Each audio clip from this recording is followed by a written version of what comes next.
relaxation videos. If you enjoy the video, please like, share, and subscribe. And remember to hit the bell to make sure you don't miss any of our upcoming videos. In this video, I will be whisper reading 2 classic fairy tales from Grimm's Fairy Tales. The stories are Tom Thumb and Tom Thumb Journeyman. We hope you enjoy. Let's get into the video. Tom Thumb. There was once a poor peasant who sat in the evening by the hearth and poked the fire, and his wife sat and span. Then he said, "How sad it is that we have no children. With us all is so quiet, and in other houses it is noisy and lively." "Yes," replied the wife and sighed, "even if we had only one, and it were quite small, and only as big as a thumb, I should be quite satisfied, and we would still love it with all our hearts." Now it so happened that the woman fell ill, and after 7 months gave birth to a child that was perfect in all its limbs, but no longer than a thumb. Then said they, "It is as we wished it to be, and it shall be our dear child." And because of its size, they called it Tom Thumb. They did not let it want for food, but the child did not grow taller, but remained as it had been at the first. Nevertheless, it looked sensibly out of its eyes, and soon showed itself to be as wise and nimble creature, for everything it did turned out well. One day the peasant was getting ready to go into the forest to cut wood, when he said it as if to himself, "How I wish that there was anyone who would bring the cart to me." "Oh, father," cried Tom Thumb, "I will soon bring the cart, rely on that. It shall be in the forest at the appointed time." The man smiled and said, "How can that be done? Thou art far too small to lead the horse by the reins." "That is of no consequence, father, if my mother will only harness it. I shall sit in the horse's car and call out to him how he is to go." "Well," answered the man, "for once we will try it." When the time came, the mother harnessed the horse and placed Tom Thumb in its ear, and then the little creature cried, "Gee up, gee up." Then it went properly as if it was with its master, and the cart went the right way in the forest. It so happened that just as he was turning the corner and the little one was crying, "Gee up," 2 strange men came toward him. "My word," said one of them, "what is this? There is a cart coming, and the driver is calling to the horse, and still he is not to be seen." "That can't be right," said the other. "We will follow the cart and see where it stops." The cart, however, drove right into the forest and exactly to the place where the wood had been cut. When Tom Thumb saw his father, he cried to him, "Seest thou, father? Here I am with the cart. Now take me down." The father got hold of the horse with his left hand, and with the right took his little son out of the ear. Tom Thumb sat down quite merrily on a straw, but when the 2 strange men saw him, they did not know what to say for astonishment. Then one of them took the other aside and said, "Hark, the little fellow would make our fortune if we exhibited him in a large town for money. We will buy him."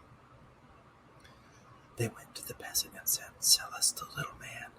He shall be well treated with us." "No," replied the father, "he is the apple of my eye, and all the money in the world cannot buy him from me."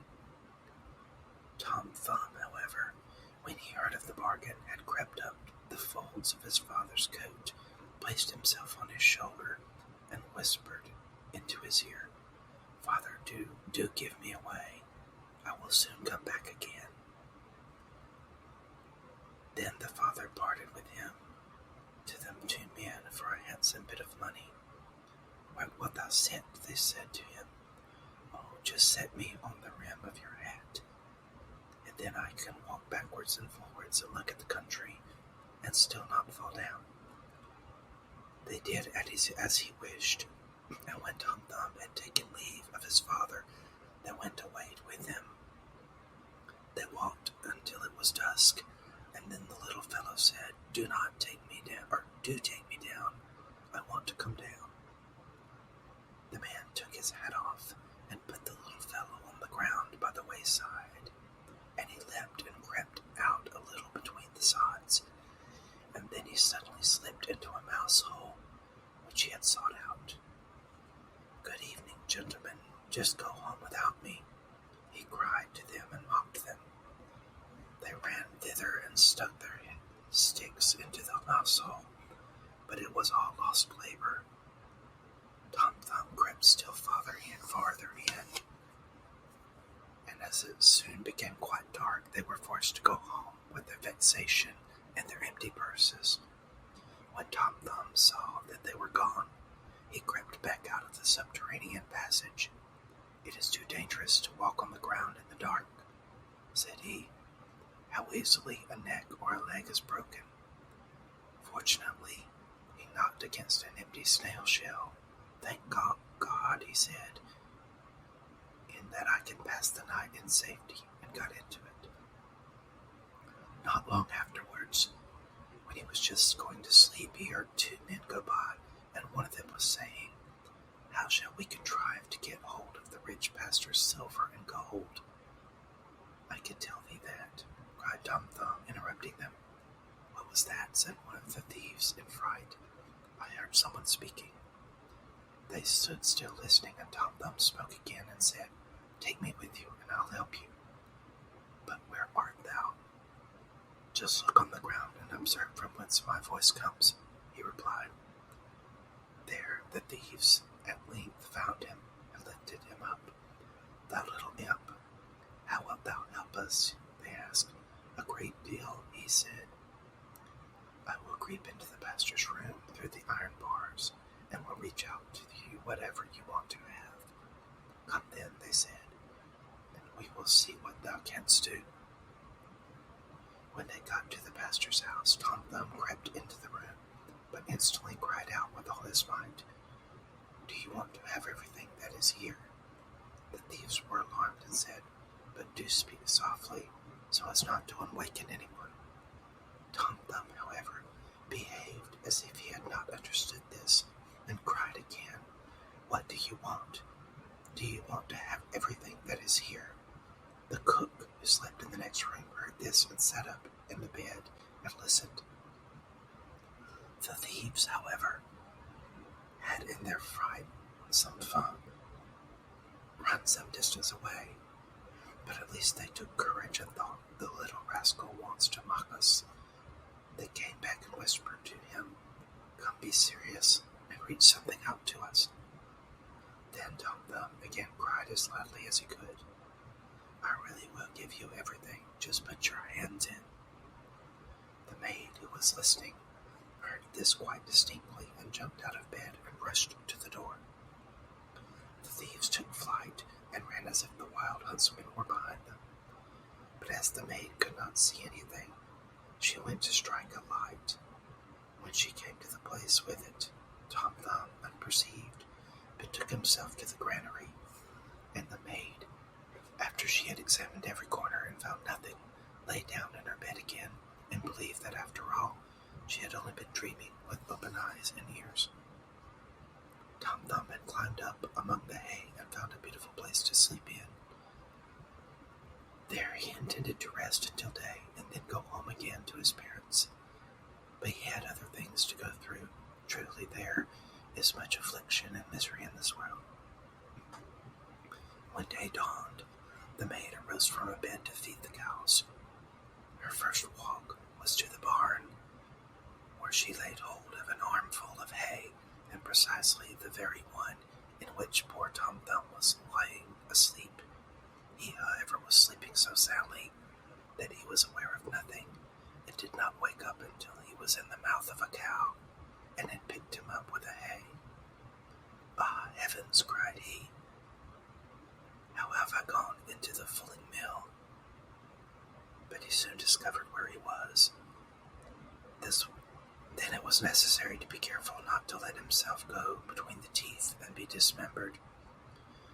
But he was nevertheless forced to slip down into the stomach with the hay.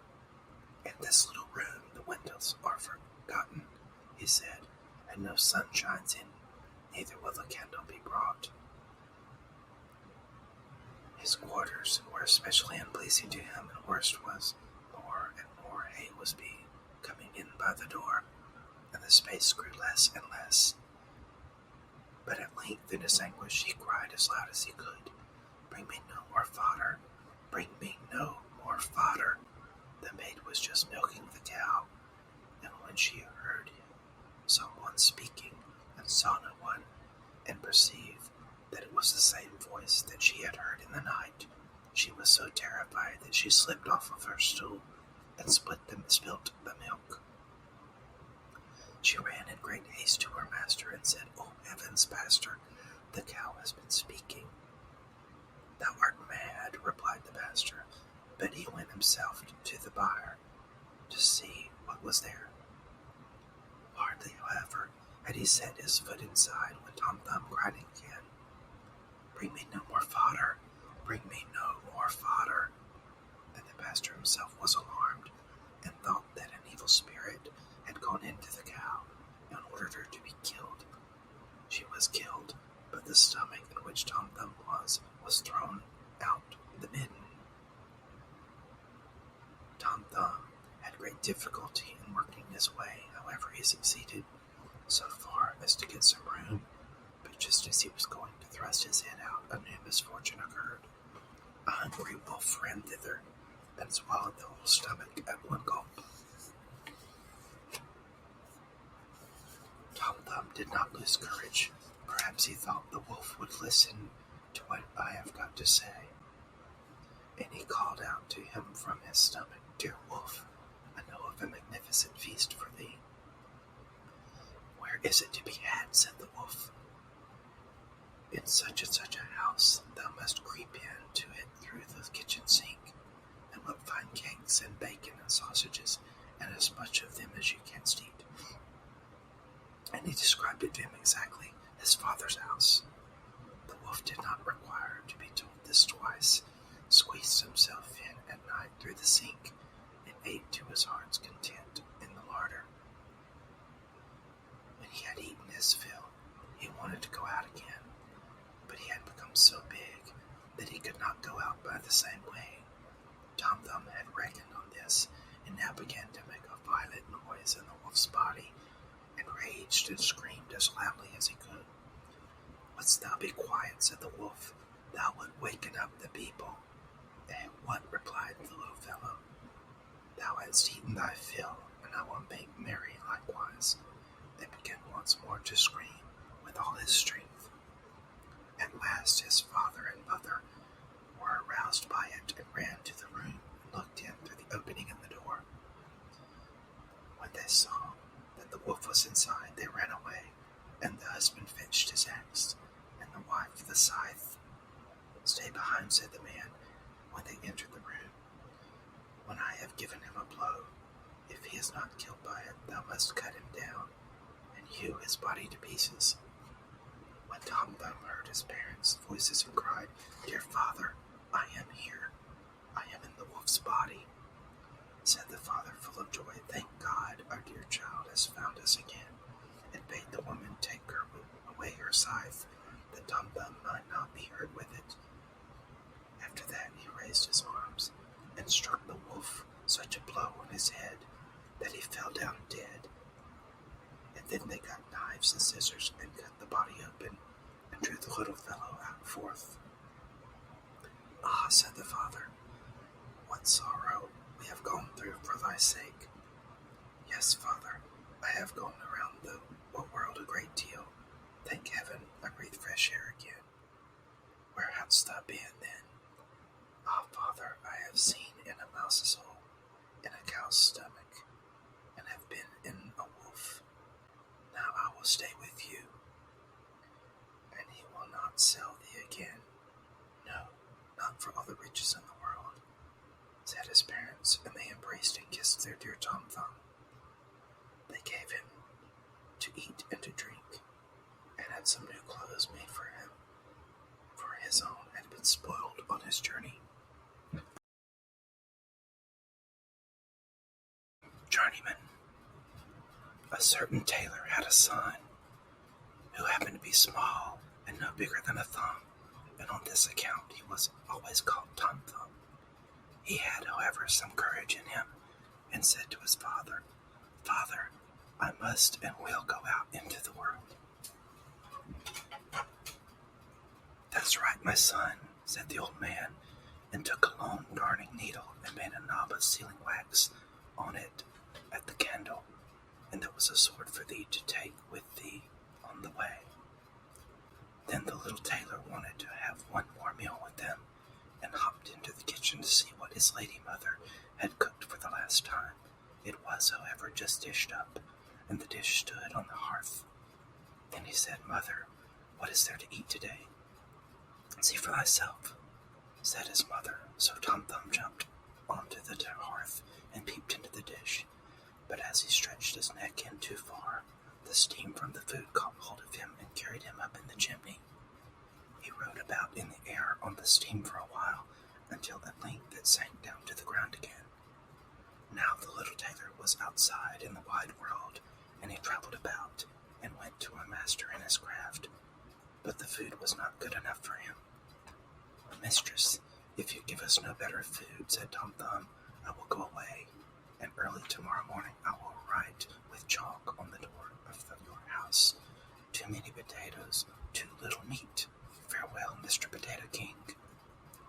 "What wouldst thou have, forsooth, grasshopper?" said the mistress, and grew angry, and seized a dishcloth, and was just going to strike him.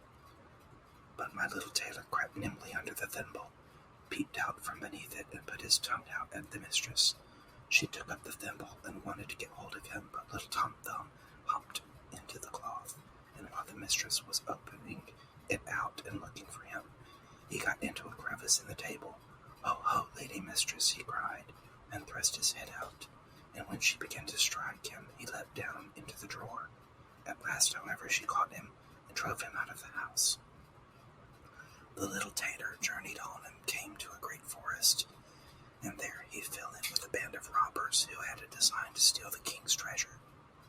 When they saw the little tailor, they thought, "A little fellow like that can creep through a keyhole and serve as picklock to us." "Hullo!" cried one of them. "Thou giant Goliath, wilt thou go into the treasure chamber with us? Thou canst slip thyself in and throw out the money."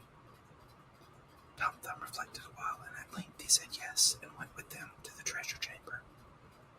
Then he looked at the doors above and below to see if there was any crack in them. It was not long before he espied one which was broad enough to let him in. He was therefore about to get in at once, but one of the two sentries who stood before the door observed him, and said to the other, "What an ugly spider is creeping up there! I will kill it." "Let the poor creature alone," said the other. "It has done thee no harm." Then Tom Thumb got safely through the crevice into the treasure chamber, opened the window beneath which the robbers were standing, and threw out to them $1 after another. When the little tailor was in the full swing of his work, he heard the king coming to inspect his treasure chamber, and crept hastily into the hiding place.